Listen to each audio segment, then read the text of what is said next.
NFL Draft Bible on location.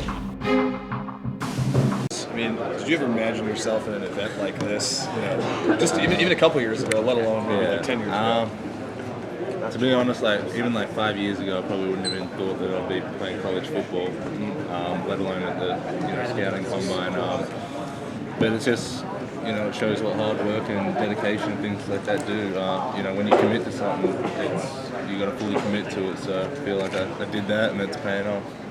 I read something about you saw a flyer for Georgia Tech when you were like 13, and that was what put that on your radar? I saw a flyer to play American football, and then that was in Australia, and it was basically just a local rec league, and ended up going down there and played a little just in Australia, and then one of my coaches there played for my head coach of college back in the 80s at Hawaii, and he was actually looking for a kicker, and my coach was like, I got this 6'5", pretty athletic guy.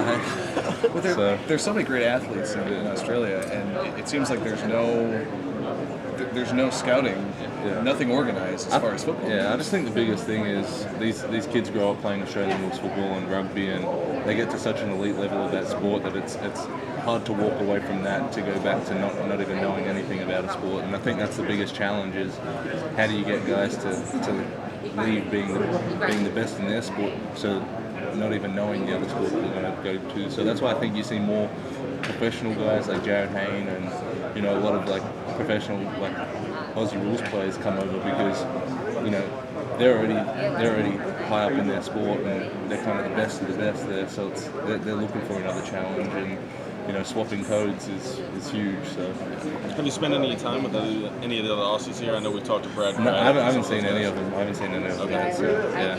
I think you're the only non-kicker among the Aussie contingent here. So. Yeah, but I mean, hey, we're all Australians, so. Now, the scouting combine is one of the most important things that is happening right now. How did you go about choosing where you wanted to train? So I tore my ACL late last year, so a big thing was just being comfortable with my staff and my strength staff. So I chose to train at Georgia Tech. The staff there know me great. They know my body. They know how I work, and it was just the right choice. It was just comfortable. So. And how do you feel today? Do you feel like you're 100%? I'm still in recovery. I mean, I'm only 3 months out. Okay. So yeah, it's still a long way to go, but I mean, it's feeling good, and I'm just working hard every day. It's a day-by-day thing. Are you still working with them to be able to recoup back to where you were before? Yes, ma'am. So I'll work up until hopefully I get on a team, and then make that transition to going with that team and completing my rehab there. Now, how do you think that you're distinguished differently from the other players in your position? What makes you unique? I think I have a lot of upside. I think that's a big thing for me is, I've only played 4 years of really high-level football, and, I came in as a true freshman and ended up playing 12 games, and that's a kid that's never really played, semi-professional football at a high level. So that was a big thing, and just shows how quickly I pick up things, how quickly I develop into a player, and I think just my upside is huge. So, hopefully a team can see that in me. They can see that the production I put for a guy that's really, in a way, still learning a lot of the ins and outs of this game. Now, do you think that you'll be better by camp time, by draft time? In my head, I think that I'll be 100% by August. That's in my head. But as an ACL goes, there's different phases of that injury. So you just got to handle each phase and take it day by day. Now, what will you be doing here this week? So I'm just going to interview and talk with teams. I'm going to bench it my pro day, March 18th. Just gives me another 3 weeks to rehab, and I feel like I'm going to be another game. And seeing a guy like Todd Gurley, who injured his ACL before his last year in college before coming to the NFL, is that something you think that's changed the timeline for a lot of guys? Yeah, definitely. I mean, him, Adrian Peterson, these guys are coming back in 9-10 months, and it's it just shows that modern day medicine is insane, and it doesn't matter what injury or anything you have, they can fix it, and you can come back bigger and better. So I think that just shows, if you really work hard, I'm sure those guys were in there every day, rehab until they couldn't rehab anymore. And, I'm going through that at the moment. It's a grind, but, if you love something and you're passionate about it, you do it. What's more taxing, the physical or the mental side of it? It's both. It's both. I mean, you got to go there with the right mindset every day. It's all about positivity. I think if you go in there with any negativity in mind, you're going to struggle. But you're going to have days where it drags, and you just got to just get through it, because once that clock hits midnight, it's a new day, and everything resets, and you do it all again. So it's both. But if you're mentally strong and you're willing to push yourself to a different level, then I think it'll be right. As a player, what are some of the strengths that you are going to bring to an NFL team?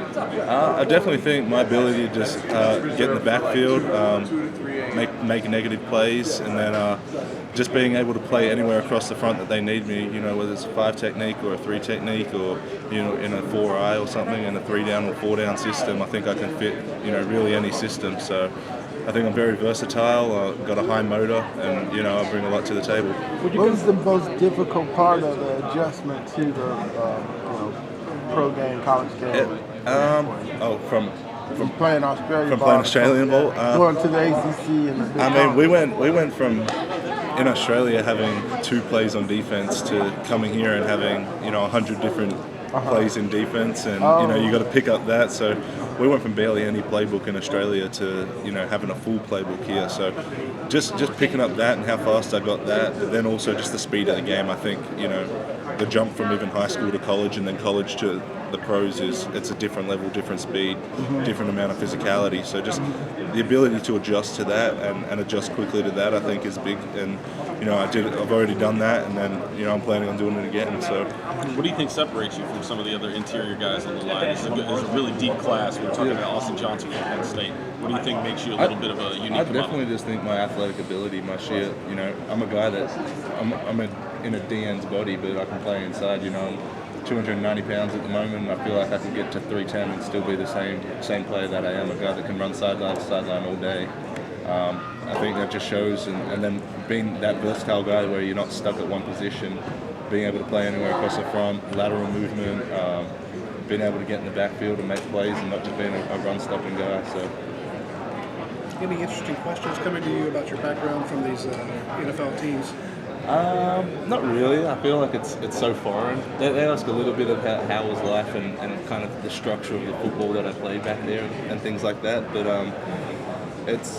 it's hard to explain as well, because unless you see it and you were there in Australia, where we were playing literally on a roped off field, so it's just like rope around there, and only the players and stuff can be in there, and you've got players from other teams that are umpiring the games, so it's like A little different transition to 70,000 people in the stadium. Yeah, it's a bit different, but I mean, I love it. So they're not digging that deep. They're more concerned about your last year or so. Yeah, and I mean, they like a bit of background, but it's more just shows, I think, how much hard work it actually took to come over here. I think that shows, I was really committed to do something big, and I mean, I left my whole family and came to college for 4 years. My family didn't move over here with me. I was here by myself, so it just shows the maturity that I have and the development of me as a person. How does your family watch you play? So a lot of our game, it's about 15 hours ahead, Australian time, so they have to get up sometimes like 4 a.m. in the morning, 3 a.m. in the morning to watch our games.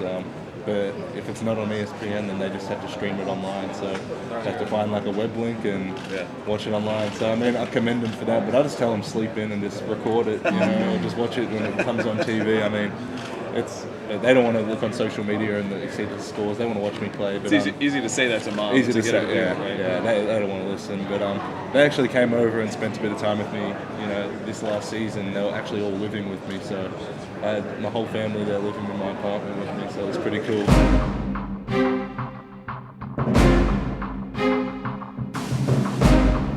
NFL Draft Bible on location.